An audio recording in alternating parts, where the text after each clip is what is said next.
योद्धाओं, जिस क्षण सामने वाला आपकी आंखों में डर की झलक देखता है, उसी क्षण उसके मन में एक भ्रम पैदा हो जाता है कि वह जीत चुका है। वह थोड़ा और करीब आता है, उसकी आवाज थोड़ी और तेज हो जाती है, उसका शरीर फैलता है, उसकी मौजूदगी भारी लगने लगती है।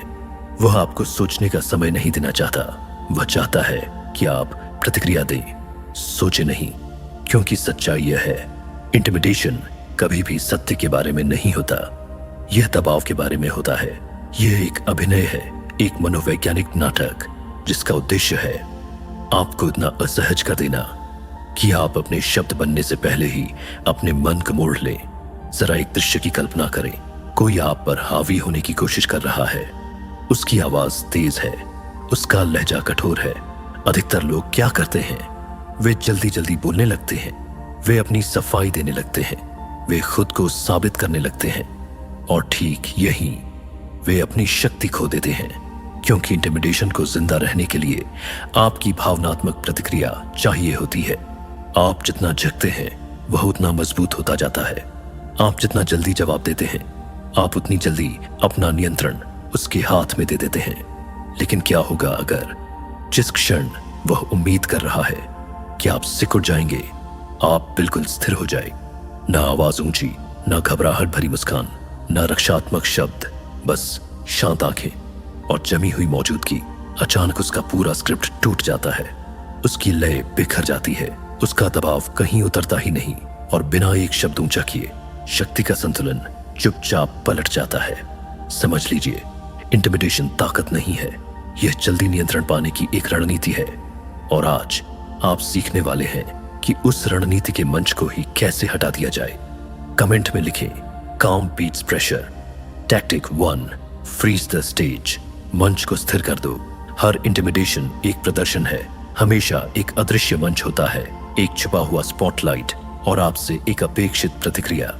वह सिर्फ बात नहीं कर रहा, वह अभिनय कर रहा है ताकि आप हिले। वह चाहता है एक रक्षात्मक जवाब, एक घबराई हुई हंसी, एक जल्दबाजी में किया गया इनकार, या एक भावनात्मक पलटवार। आपकी प्रतिक्रिया ही उसकी तालियां हो है। लेकिन जिस क्षण आप समझ जाते हैं कि यह पूरा खेल एक नाटक है, आप दर्शक नहीं रहते, आप खाली कमरा बन जाते हैं। और खाली कमरे में कोई भी अभिनेता ज्यादा देर तक प्रदर्शन नहीं कर सकता। जब दबाव आए, आपकी पहली प्रवृत्ति होगी जल्दी जल्दी बोलना, जल्दी सोचना, जल्दी जवाब देना। लेकिन यही जल्दी उसे लेवरेज देती है। फ्रीज द स्टेज का मतलब है आप जानबूझकर उस गति को तोड़ देते हैं। आप तुरंत जवाब नहीं देते, आप अपनी स्थिति की रक्षा में नहीं भागते, आप उस क्षण को हवा में लटकने देते हैं। आपकी चुप्पी आपकी पहली चाल बन जाती है। अपने कंधे स्थिर रखे, अपनी सांस धीमी करे, अपनी आंखें केंद्रित रखे, लेकिन शत्रुतापूर्ण नहीं। आप चुनौती नहीं दे रहे, आप अडिग हैं। यह स्थिरता एक ऐसा संकेत भेजती है जो किसी भी चतुर्वाक्य से ज्यादा शक्तिशाली है। यह कहती है, तुम्हारा दबाव मुझ तक पहुंचा ही नहीं। ज्यादातर लोग शांत प्रतिरोध के लिए तैयार ही नहीं होते, वे बहस के लिए तैयार होते हैं, संयम के लिए नहीं। और जब उनका भावनात्मक धक्का एक स्थिर दीवार से टकराता है, उनकी निश्चितता डगमगाने लगती है। उनका ध्यान आपसे हटकर खुद पर आ जाता है। क्या मैं ज्यादा आगे बढ़ गया? यह प्रतिक्रिया क्यों नहीं दे रहा? क्या मैं मूर्ख लग रहा हूं? उनकी ऊर्जा जो आप पर आक्रमण कर रही थी, अब उनके अंदर ही घूमने लगती है, और यही उनकी गति को खत्म कर देता है। याद रखिए, अगर आप प्रतिक्रिया नहीं देते तो उनका प्रदर्शन मर जाता है। दबाव सबसे ज्यादा प्रभावशाली तब होता है जब वह अस्पष्ट, तेज और एक तरफा रहता है। जो व्यक्ति आपको डराने की कोशिश कर रहा है, वह अपने शब्दों को मुक्कों की तरह फेंकता है। तुम हमेशा ये गड़बड़ करते हो, सब जानते हैं कि तुम इसे संभाल नहीं सकते। यह एक बेवकूफी भरा फैसला है। ये वाक्य भारी लगते हैं क्योंकि ये अंतिम सुनाई देते हैं, लेकिन सच क्या है? ये अक्सर हवा पर बने होते हैं। और आपका जवाब जोर से विरोध करना नहीं है, आपका जवाब है सटीक सवाल पूछना।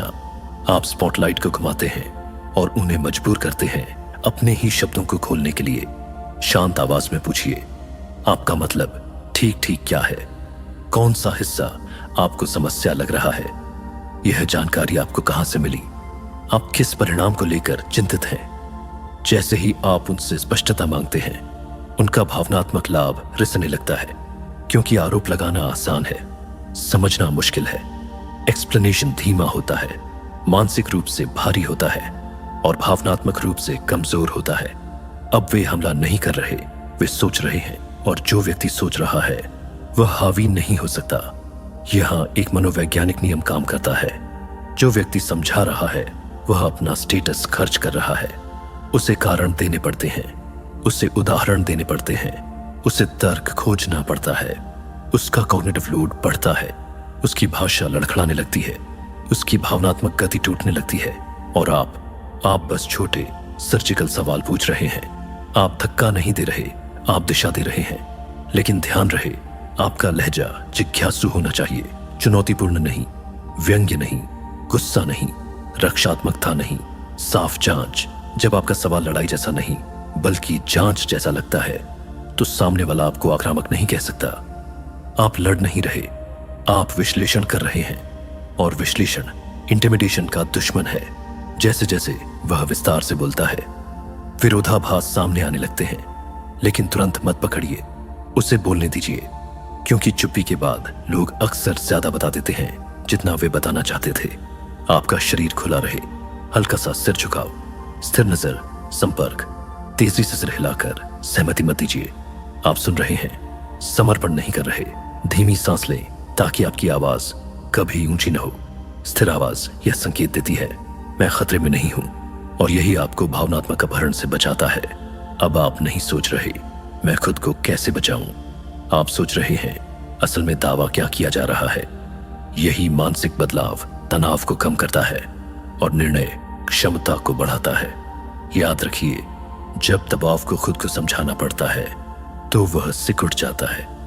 आप बच नहीं रहे, आप डिसेक्ट कर रहे हैं, और जो इंटिमिडेशन डिसेक्ट हो जाए वह ज्यादा देर तक जिंदा नहीं रहता। कमेंट में लिखें, क्लैरिटी किल्स प्रेशर। इंटिमिडेशन का सबसे बड़ा ईंधन है अर्जेंसी। जो व्यक्ति आप पर दबाव बना रहा है वह चाहता है तुरंत जवाब, तुरंत सफाई, तुरंत निर्णय, तुरंत भावनात्मक प्रतिक्रिया। वह इस पूरे क्षण को इतना छोटा कर देना चाहता है कि आपके पास सोचने की जगह ही न बचे। आपका जवाब क्या है? आप इस क्षण को खींच देते हैं। आप अपनी आवाज धीमी करते हैं, अपने हाथों की गति धीमी करते हैं, अपने सिर के मोड़ने तक की गति धीमी कर देते हैं, क्योंकि नियंत्रित गति आंतरिक नियंत्रण का संकेत देती है। जब इंसान खतरा महसूस करता है, उसका नर्वस सिस्टम तेज हो जाता है, शब्द टूटने लगते हैं, वाक्य एक दूसरे पर चढ़ने लगते हैं, आवाज ऊंची हो जाती है, सांस उथली हो जाती है, और ये सब तनाव का प्रसारण करते हैं। भले ही आपके तर्क मजबूत हो, जल्दबाजी में कही गई बात कमजोर लगती है, लेकिन एक नापी हुई गति साधारण शब्दों को भी अधिकारपूर्ण बना देती है। याद रखिए, परसेप्शन वोकैबुलरी से नहीं, पेस से बनता है। शुरुआत अपनी सांस से करें। नाक से सांस लें, हवा को नीचे बैठने दें और बोले एक्सेल पर। इससे आपकी आवाज स्वतः धीमी हो जाएगी और आपका टोन नीचे आ जाएगा। नीचा टोन लगभग हर संस्कृति में स्थिरता और विश्वसनीयता से जुड़ा होता है। कल्पना करें, हर वाक्य का वजन है, आप उसे रखते हैं, फेंकते नहीं। अपने जवाब में छोटे विराम डालें, अजीब चुप्पी नहीं, जानबूझकर जगह, एक छोटा ठहराव भावनात्मक टिप्पणी से पहले आपके शब्दों को भार देता है। यह दिखाता है कि आप अपने शब्द चुन रहे हैं। भावना आपको धक्का नहीं दे रही, और इससे सामने वाले को अपने ही तनाव में इंतजार करना पड़ता है। इंतजार उसकी भावनात्मक लहर को कमजोर करता है। आपकी शारीरिक गति भी आपकी आवाज से मेल खानी चाहिए। तेज हाथ हिलाना, उंगली दिखाना, बार बार पोजीशन बदलना, ये सब अशांति का संकेत है। इसके बजाय कम हाव भाव रखें। एक हाथ का इशारा, 5 नहीं, एक पोजीशन बदलाव, लगातार नहीं। इसे कहते हैं economy of motion. High status मौजूदगी अक्सर शांत होती है, व्यस्त नहीं। और यहाँ एक कॉन्ट्रास्ट इफेक्ट काम करता है। जब एक व्यक्ति तेज और शोरगुल वाला है और दूसरा धीमा और स्थिर, तो देखने वालों का दिमाग स्थिर व्यक्ति को मजबूत मानता है। स्टेबिलिटी बराबर स्ट्रेंथ, स्पीड बराबर स्ट्रेन। लेकिन ध्यान रहे, धीमा मतलब सुस्त नहीं। आपकी आर्टिकुलेशन साफ होनी चाहिए, आपके शब्द शार्प होने चाहिए। स्लो का मतलब है डिलिबरेट। अगर आपको लगे कि आपकी गति बढ़ रही है, अपने वाक्य छोटे कर दीजिए। छोटे वाक्य नियंत्रण में बोलना आसान बनाते हैं। एक और लाभ होता है, जब आप अपनी बाहरी गति धीमी करते हैं, आप अपने भावनाओं को भी धीमा कर देते हैं। बॉडी टेम्पो और इमोशनल इंटेंसिटी जुड़े होते हैं। धीमी गति आपके नर्वस सिस्टम को संकेत देती है, स्थिति संभालने योग्य है, और यह फीडबैक आपके निर्णय को इंटैक्ट रखता है। इस मानसिक संकेत को याद रखें। प्रेशर तेज करता है, अथॉरिटी धीमा करती है।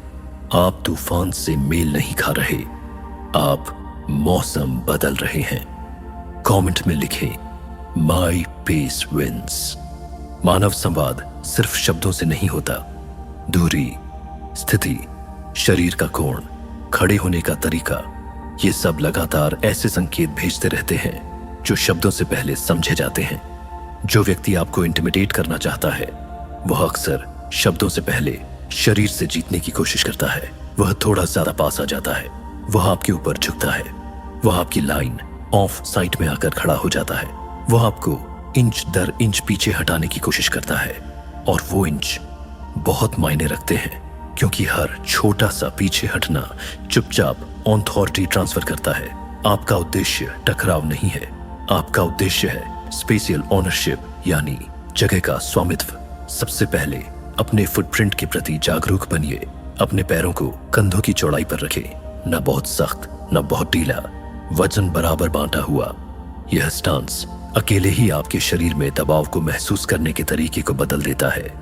जब आपका आधार स्थिर होता है, आपकी आवाज स्थिर होती है, आपकी आंखें स्थिर होती हैं। लेकिन जब आपके पैर करीब करीब या असंतुलित होते हैं, तो आपका शरीर माइक्रो रिट्रीट करने लगता है। हल्का झुकाव, हल्का स्वे, हल्का पीछे खिसकना, और ये छोटे संकेत अवचेतन रूप से कहते हैं, मैं यहां असहज हूं। अब मान लीजिए कोई आपके पर्सनल जोन में आगे बढ़ता है। आपकी पहली प्रवृत्ति क्या होगी? पीछे हटना, क्योंकि हम डिस्कंफर्ट से बचना चाहते हैं। लेकिन यही ऑटोमेटिक पीछे हटना डोमिनेंस मूव को सफल बनाता है। इस बार तुरंत पीछे मत हटिए, बस एक पल के लिए अपनी जगह पर टिक जाइए। उसे महसूस होने दीजिए कि उसने सीमा पार की है। अक्सर वह खुद ही थोड़ा पीछे हट जाएगा जब उसे दिखेगा कि आप सिकुड़ नहीं रहे। आपके धड़, टॉर्सो का ओरिएंटेशन भी महत्वपूर्ण है। अपना सीना खुला रखें, पूरा सामने की ओर। अगर आप अपने शरीर को हल्का सा भी मोड़ लेते हैं, तो यह विड्रॉवल का संकेत देता है। लेकिन जब आप स्क्वायर अलाइनमेंट रखते हैं, तो यह कहता है, मैं यहां पूरी तरह मौजूद हूं। यह घूरना नहीं है, यह चुनौती देना नहीं है, यह आंशिक रूप से बाहर निकलने से इनकार है। अब एक सटल मूव। अगर सामने वाला आगे झुकता है, तो आप पीछे हटने के बजाय कमर से बहुत हल्का आगे झुकाव रख सकते हैं। बहुत छोटा। यह आक्रामक नहीं लगेगा, लेकिन यह कहेगा, मैं कॉर्नर्ड नहीं हूं, मैं इंगेज्ड हूं। इंगेजमेंट बराबर कॉन्फिडेंस विथड्रॉवल बराबर वल्नरेबिलिटी। कभी कभी यह फर्क कुछ सेंटीमीटर का ही होता है। अपने एनवायरनमेंट का उपयोग करें। टेबल का किनारा, कुर्सी की पीठ, डेस्क का कोना, ये सब प्राकृतिक बॉन्डेज बना सकते हैं। अगर आप सब्टल तरीके से अपने और सामने वाले के बीच एक वस्तु रखते हैं, तो वह आपको क्रोध नहीं कर पाएगा और इंटरेक्शन सिविल भी रहेगा। यह छिपना नहीं है, यह इंटरेक्शन फील्ड को स्ट्रक्चर करना है। अब बात करते हैं हेड हाइट की। जब लोग दबाव महसूस करते हैं, तो या तो वे अपनी ठोड़ी नीचे कर लेते हैं या वे उसे ऊपर उठा लेते हैं डिफेंसिवली। दोनों टेंशन के संकेत है। अपनी ठोड़ी को लेवल रखें, यह न्यूट्रलिटी का संकेत है। इसे रिलैक्स्ड शोल्डर्स के साथ जोड़ें, ना उठे हुए ना झुके हुए, और आप ग्राउंडेड अथॉरिटी प्रोजेक्ट करते हैं। आई कांटेक्ट स्टडी रखें, लेकिन हॉस्टल नहीं, एंकर की तरह, लेजर की तरह नहीं। आप उपस्थित हैं, ध्यान दे रहे हैं, लेकिन शिकारी नहीं है। तेज तेज इधर उधर देखने से बचें। डार्टिंग ग्लांसेस एस्केप की खोज जैसा लगता है। स्मूथ आई बिहेवियर आंतरिक सर्टेनिटी का संकेत देता है। यहां एक साइकोलॉजिकल बाउंड्री इफेक्ट काम करता है। जब आप अपनी जगह शांतिपूर्वक बनाए रखते हैं, तो सामने वाले का दिमाग अवचेतन रूप से नोटिस करता है। एस्केलेशन के लिए अब एफर्ट चाहिए, और एफर्ट इंपल्सिव डोमिनेंस बिहेवियर को कम करता है। आप बिना कुछ कहे इंटिमिडेशन की लागत बढ़ा रहे हैं। याद रखिए, जो अपनी जगह बनाए रखते हैं वही फ्रेम बनाए रखते हैं। स्पेस सिर्फ भौतिक नहीं है, यह साइकोलॉजिकल टेरिटरी है जो पोस्चर और प्लेसमेंट के माध्यम से व्यक्त होती है। जब आप अपनी जमीन शांतिपूर्वक बनाए रखते हैं, तनाव आपके ऊपर नहीं, आपके आसपास रिओनर्गनाइज होने लगता है। कमेंट में लिखें, आई होल्ड माई ग्राउंड। ज्यादातर इंटिमिडेशन टैक्टिक्स सीधे हमले नहीं होते, वे भावनात्मक हुक होते हैं। सामने वाला ऐसी बातें फेंकता है जो आपके अहंकार को छुए, गुस्से को भड़काए, शर्मिंदगी जगाए या खुद को साबित करने की इच्छा पैदा करे। वह मछली पकड़ रहा है और उससे सिर्फ एक चीज चाहिए, आपकी प्रतिक्रिया। स्ट्रैटेजिक इंडिफरेंस का मतलब है आप कांटा देखते हैं लेकिन उसे काटते नहीं। इसलिए नहीं कि आप कुछ महसूस नहीं करते, बल्कि इसलिए कि आप चुनते हैं कि किससे अपनी भावनात्मक ऊर्जा देनी है। यह निष्क्रियता नहीं है, यह है कंट्रोल्ड नॉन इन्वेस्टमेंट। क्योंकि सच्चाई यह है, अधिकतर लोग दिखने वाले पुशबैक को ही ताकत मानते हैं, लेकिन असली मनोवैज्ञानिक ताकत अक्सर शांत नॉन अटैचमेंट होती है। जब कोई उकसाने वाली टिप्पणी आपके सामने गिरती है तो उसे व्यक्तिगत रूप से एब्सॉर्ब करने के बजाय उसे मेंटली लेबल करे। यह प्रेशर मूव है, यह बेट है, यह पोस्चरिंग है, यह डोमिनेंस अटेम्प्ट है, यह लेबलिंग स्टिमुलस और भावना के बीच दूरी बनाती है।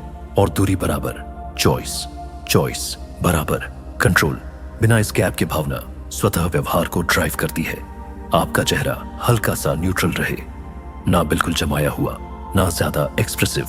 Relaxed mouth, steady gaze, composed brow यह संकेत देते हैं कुछ डिस्टेबलाइजिंग अभी हुआ ही नहीं। फोर्स्ड स्माइल मत दीजिए, एक्सैजरेटेड सीरियसनेस मत दिखाइए। ओवर मैनेजमेंट आर्टिफिशियल लगता है। नेचुरल काम रखें, परफॉर्मेंस काम नहीं। अगर जवाब देना जरूरी हो तो कम बोलें। लो टेम्परेचर रिप्लाईज इस्तेमाल करें। मैं समझ रहा हूं, नोटेड, यह आपका दृष्टिकोण है। ठीक है, मैंने सुन लिया। ये वाक्य ना सहमति देते हैं ना विरोध, वे अब्सॉर्ब करते हैं, एम्पलीफाई नहीं करते। आप इंटरेक्शन को इमोशनल हीट लेने से रोक रहे हैं, और हीट ही इंटिमिडेशन का रिसोर्स है।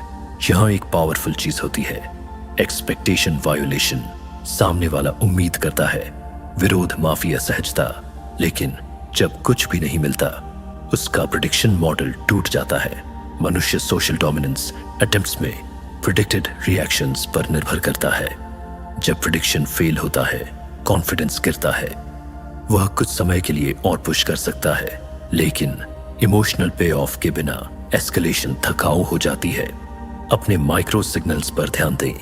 जल्दी डिफेंसिव हंसी, सरकास्टिक टोन आवाज में, शार्पनेस, ये सब इमोशनल एंगेजमेंट लीक करते हैं।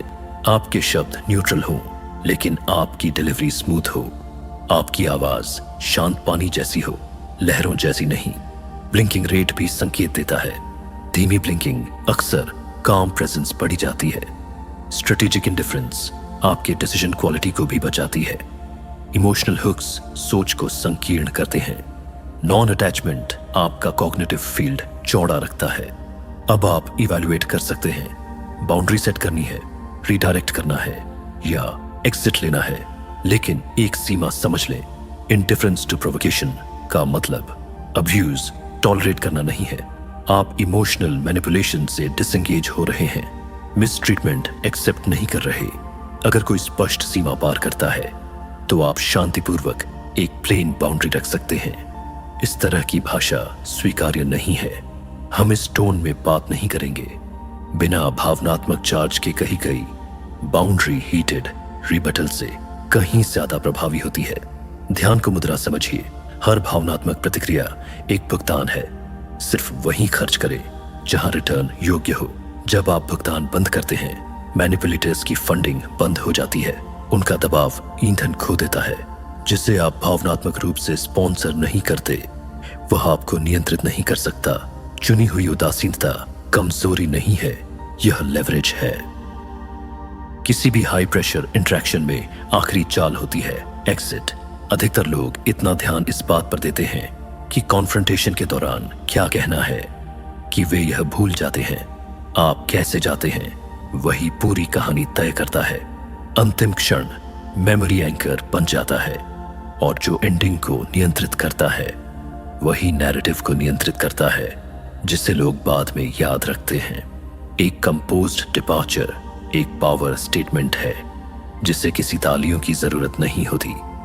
इंटिमिडेटर्स अक्सर इंटरेक्शन को खींचना चाहते हैं। उन्हें चाहिए आखिरी शब्द, आखिरी ताना, आखिरी भावनात्मक स्पाइक, क्योंकि वे जानते हैं जितनी देर एंगेजमेंट चलेगा उतनी ज्यादा संभावना है कि आप स्लिप करेंगे, रिएक्ट करेंगे या ओवर एक्सप्लेन करेंगे।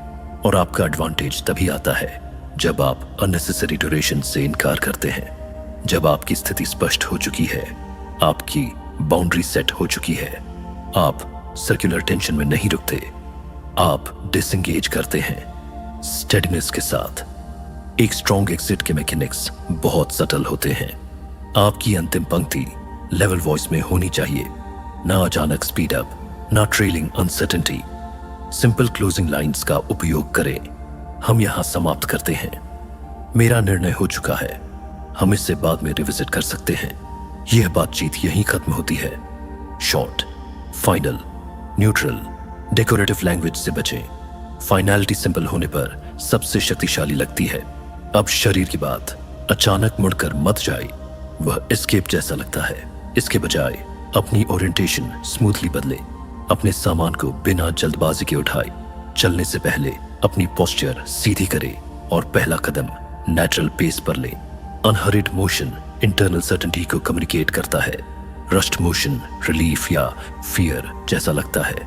एग्जिट विंडो के दौरान अपना फेशियल एक्सप्रेशन कंपोज्ड रखे।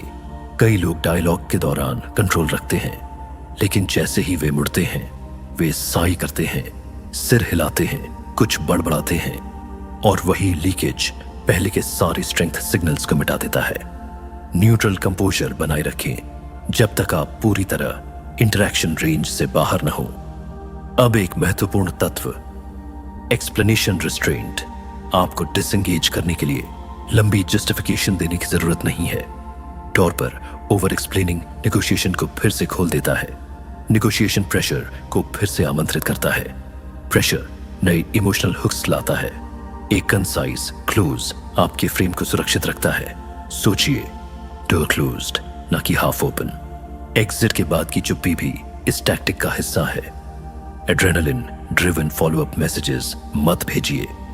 उसी व्यक्ति के साथ उस मोमेंट को तुरंत रिलिटिगेट मत कीजिए। टाइम डिस्टेंस आपकी अथॉरिटी को सुरक्षित रखता है और इमोशनल आफ्टर शॉक्स को आउटकम रीशेप करने से रोकता है। अगर ऑब्जर्वर्स मौजूद हों, वे डिपार्चर्स को बहुत ध्यान से पढ़ते हैं। जो व्यक्ति सेंटर्ड और अनफ्लस्टर्ड होकर निकलता है उसे ही आमतौर पर कंट्रोल में माना जाता है, चाहे बीच का हिस्सा कितना भी हीटेड क्यों न रहा हो। सोशल मेमोरी एंडिंग्स को भारी वजन देती है। इस बायस का उपयोग करें। इंटरनली भी यह कदम आपको रीइंफोर्स करता है। डिलिबरेटली चलकर निकलना आपके नर्वस सिस्टम को बताता है, मैं फंसा हुआ नहीं हूं। यह स्ट्रेस इम्प्रिंट को कम करता है और फ्यूचर कॉन्फिडेंस को बढ़ाता है। हर कंपोज्ड एग्जिट आपके मस्तिष्क के लिए ट्रेनिंग डेटा बनता है। प्रेशर मुझे ओन नहीं करता। सत्य को समझिए, डोमिनेंस कंटिन्यूएशन को फोर्स करने से साबित नहीं होती।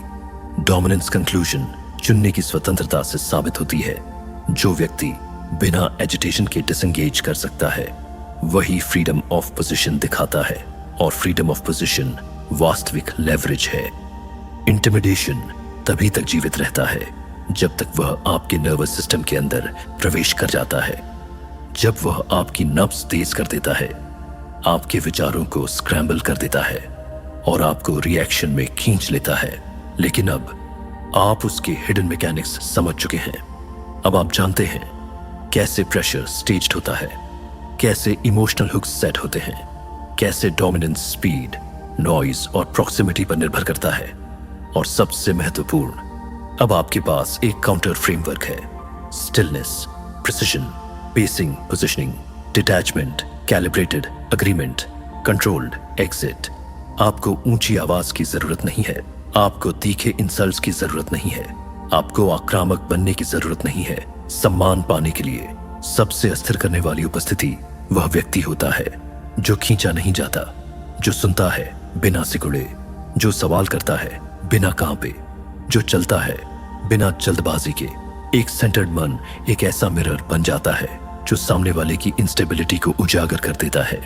अगली बार जब कोई आपको ओवर पावर करने की कोशिश करे, याद रखें, आप वहां शाउटिंग मैच जीतने नहीं हैं, आप वहां अपना फ्रेम पकड़ने हैं। उन्हें ऊर्जा जलाने दें, उन्हें प्रदर्शन करने दें। वे जितना जोर से पुश करेंगे, उनकी डेस्परेशन उतनी साफ दिखेगी। काम प्रेशर को अंदर से पलट देता है। पावर फोर्स नहीं है, पावर है तनाव के बीच भावनात्मक आत्मनियंत्रण। अगर इस वीडियो ने आपकी जागरूकता को शार्पन किया तो अभी 1 सेकंड निकालकर चैनल को सपोर्ट करें, वीडियो को लाइक करें ताकि और लोग भी दबाव में अडिग रहना सीख सके। इसे उस व्यक्ति के साथ शेयर करें जिसे मजबूत साइकोलॉजिकल फुटिंग की जरूरत है, और सब्सक्राइब करें ऐसे ही डीप टैक्टिकल ब्रेकडाउन्स के लिए। Influence strategy, mental dominance, quite strength एक स्किल है और हम इसे यही बनाते हैं। याद रखें, आप इंटिमिडेशन को ओवर पावर करके नहीं हराते, आप उसे हराते हैं अनटचेबल बनकर।